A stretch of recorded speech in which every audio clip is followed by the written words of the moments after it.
नमस्कार, आप देख रहे हैं यूपी टीवी 7 सच की तय तक।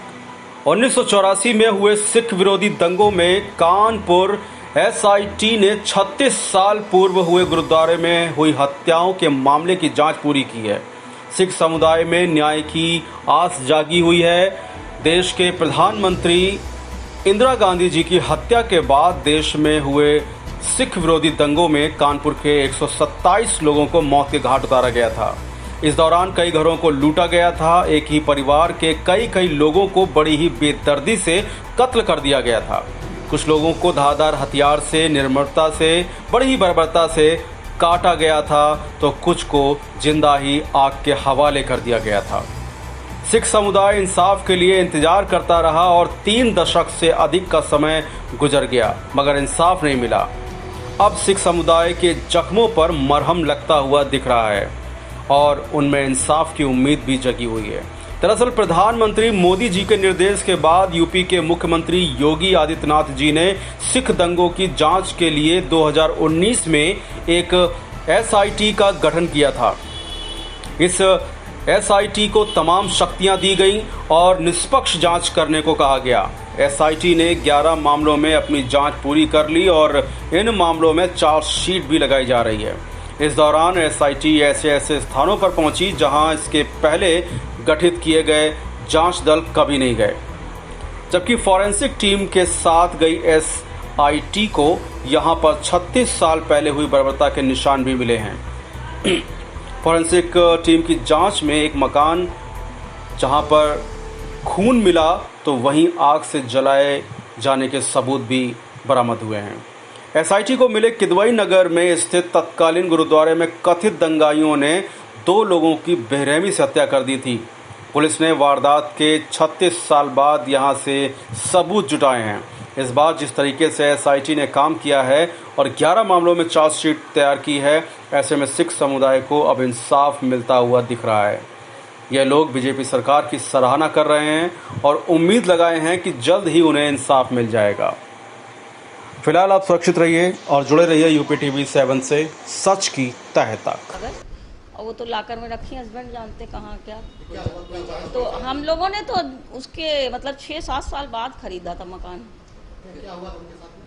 अब उनके साथ में क्या हुआ, हम तो यहाँ रहते नहीं थे, हम तो दूसरी जगह रहते थे ना, इस मोहल्ले के तो थे नहीं। हम लोग जूहीलाल कॉलोनी 189 जूहीलाल कॉलोनी में रहते थे जब ये लिया हुआ था। जांच पड़ताल क्या कर रहे हो? बस यही पूछा था कि हमको आप बताइए किसके नाम रजिस्ट्री है, मकान किसके नाम। हमने कहा मेरे नाम। ये बता रहे थे कहाँ से आए थे, कौन लोग थे वो बता रहे थे हम दिल्ली से आए हैं, एसआईटी से आए हैं। अच्छा, कौन सी एसआईटी बताई? वो सब उनका फ़ोन नंबर वगैरह सब है हमारे पास। अभी मैनेजर साहब जो पुराने वाले हैं उनसे पूछे, उनकी डायरी में सब अपना फ़ोन नंबर दे गए थे, वो अपना बाकायदा कोई और। क्या नाम है आपका? जी, मैं सुरजीत सिंह ओबराय और मैं एसआईटी से करीब जब से गठन हुआ है तब से 2 साल से बराबर संपर्क में हूँ और बराबर हमारी उनसे मीटिंग होती है, सहयोग भी हम लोग उनको बराबर देते रहे हैं। सुरजीत जी, अब यहाँ पर एसआईटी की टीम आई थी, वो जांच में क्या आया है सामने? ऐसा है कि एसआईटी की टीम जब यहाँ आई थी तो उन्होंने जो साथ में फॉरेंसिक टीम भी लाई थी, क्योंकि इससे पहले जब माननीय योगी जी ने एसआईटी को थाने जैसे अधिकार दिए थे तो साथ में उन्होंने पूरी फॉरेंसिक टीम और सारी चीज़ें उनको दी थी। जब सारी सुविधाएं उन्होंने दी तो जो फॉरेंसिक टीम यहाँ आई तो उसने जब केमिकल डाला, केमिकल डालने के बाद उन्होंने जब पता किया तो एक मानव खून यहाँ पे बिखरा हुआ था। उसके बाद जब उन्होंने उसके कार्बन डेटिंग की तो उनको पता चला कि ये 35-36 साल पुराना करीब 84 का ही मानव खून है। उसके बाद जो एफआईआर थी उनको जब खंगाला और जब जो गवाह थे उनसे जब बात की तो पता चला कि यहाँ के 2 लोगों को मारा गया था, जिसमें एक को जो है काटा गया था और एक को बाहर की ओर जिंदा जलाया गया था जो है, जिसमें से कि जो है 13 लोग करीब आरोपित हैं। उसमें से करीब 1 लोग की डेथ हो गई है और करीब 11-12 लोग अभी जो है रेकी हो चुकी उनकी, और हमें उम्मीद है कि जल्द ही जो है अनुमति मिलने के बाद उनकी गिरफ्तारी होगी। लगभग कितने सालों से ये आस थी आप लोगों को कि एक ऐसी टीम गठित होगी जो न्याय कर पाएगी? देखिए, ऐसा हम उम्मीद तो जो है 36 साल से लगाए बैठे थे। जब रंगनाथन मिश्र आयोग की रिपोर्ट आई, उसके बाद जब सीबीसीआईडी जांच आई, लेकिन इन जांचों में कुछ निकला नहीं जो है।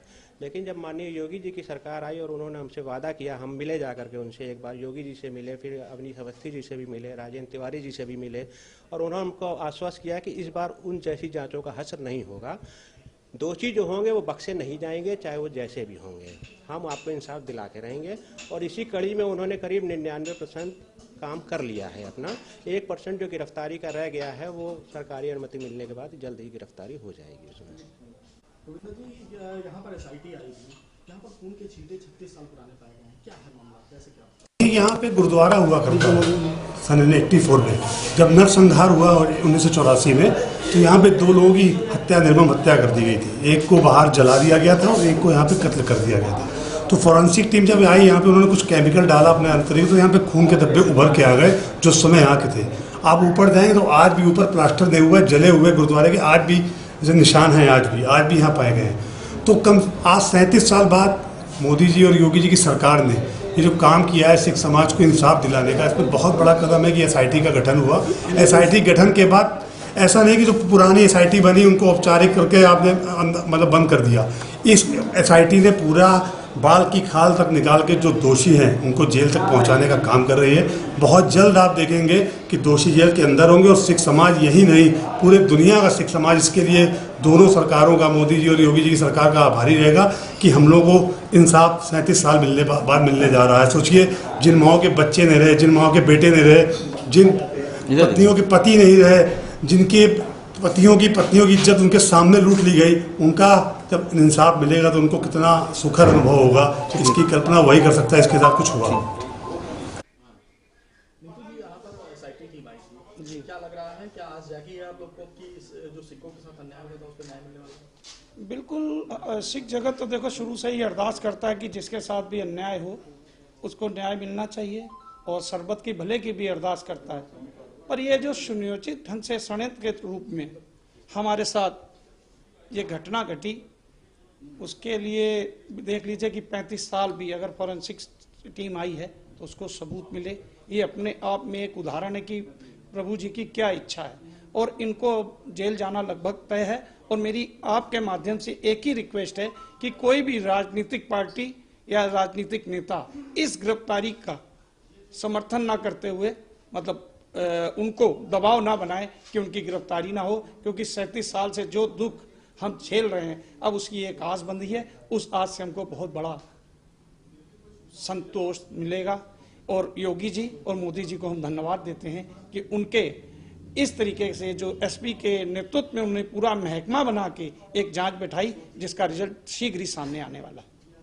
यहाँ पे पहले गुरुद्वारा था, हाँ जी, बाद में SIT टीम आई, जांच करी, किस प्रकार से जांच करी, कैसे उनको पता चला? ऐसा है कि यहाँ पे गुरुद्वारा था, यहाँ सत्संग होता था, पूरे अगल बगल के लोग आते थे।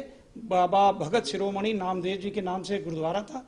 84 के बाद जब वो हो गया तो उसके बाद इस गुरुद्वारे को सब्जी मंडी में भगत शिरोमणि नामदेव जी के नाम से गुरुद्वारा बनाए। आज भी वहाँ पे नित्य प्रति पूजा पाठ वो सब होता है।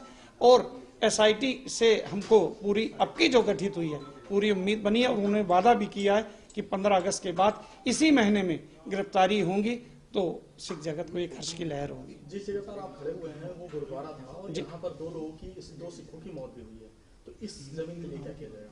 इस जमीन का पहले हम लोग, इस जमीन जिस मालिक की थी उनकी KDA में रजिस्ट्री बाकी थी, वो रजिस्ट्री करा ली गई है।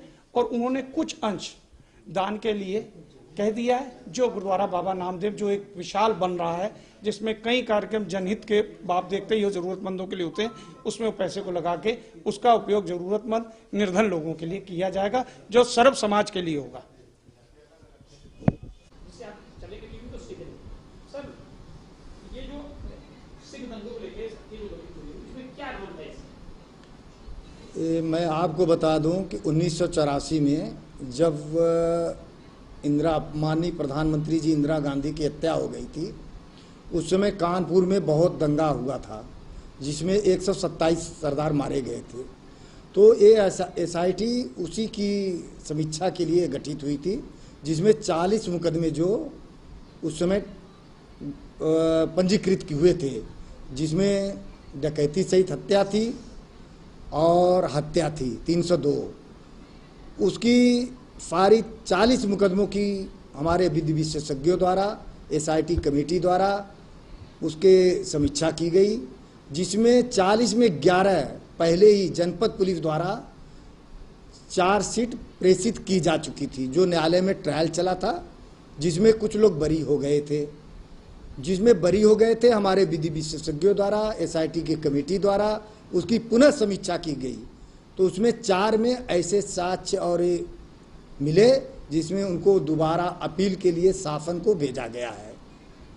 बचे हमारे पास 29 केस जिसमें एफआईआर लग गई थी और उसमें हमारे SIT कमेटी द्वारा सारे कागजात, सारे एफआईआर, वादी गवाहों से जुटाने के बाद मुझे विधि विशेषज्ञों के द्वारा उसमें मिला कि इसके दोबारा इसमें विवेचना की जा सकती है, जिसमें 20 केसों में पुनर्विवेचना के लिए 173(8) माननीय न्यायालय से अनुमति लेकर विवेचना की जा रही है, जिसमें SIT 11 मुकदमों में चार्जशीट के करीब पहुंची है, जिसमें वादी के गवाह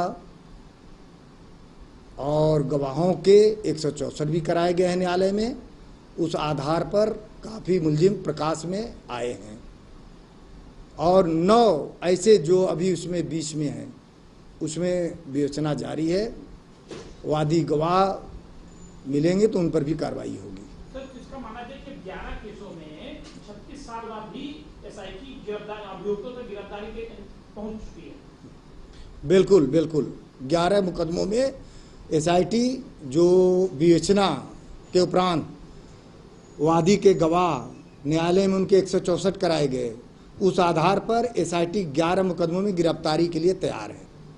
अच्छा, ऐसा कुछ जो केस आपने दे रखी कि 11 मुकदमों में कोई सबूत 36 साल बाद किस तरह से कैसे मतलब आप पहुंचे, कुछ फॉरेंसिक टीम में कुछ ऐसे मिले साक्ष्य क्या? हाँ, फॉरेंसिक टीम की भी मदद ली गई। सारे मुकदमों में फॉरेंसिक टीम द्वारा घटनास्थल का निरीक्षण कराया गया और मौके पर जाकर फॉरेंसिक टीम भी जांच की और कहीं वो हर जगह जहां पर ये हत्या हुई है और ये प्रमाणित किए हैं कि हाँ यहाँ घटना हुई है। सर, सवाल पूछेंगे कि 36 साल बाद ऐसे सबूत किस तरह कैसे पहुंचे वो खुले नहीं थे जो 36 साल बाद भी सबूत? नहीं खुले थे, कुछ लोग रह रहे थे। उसमें मेन फॉरेंसिक टीम को ये दिक्कतें आ रही थी कि वहाँ पर 36 साल पुराना अगर कोई नया उस पर फर्श या कोई कार्रवाई नहीं हुई थी, पुराने अगर वो बचे थे वहाँ के कण, धूल, मिट्टी लेकर वो उसकी परीक्षण किए, जिससे उनको ये प्रमाणित हुआ कि हाँ ये घटना हुई है।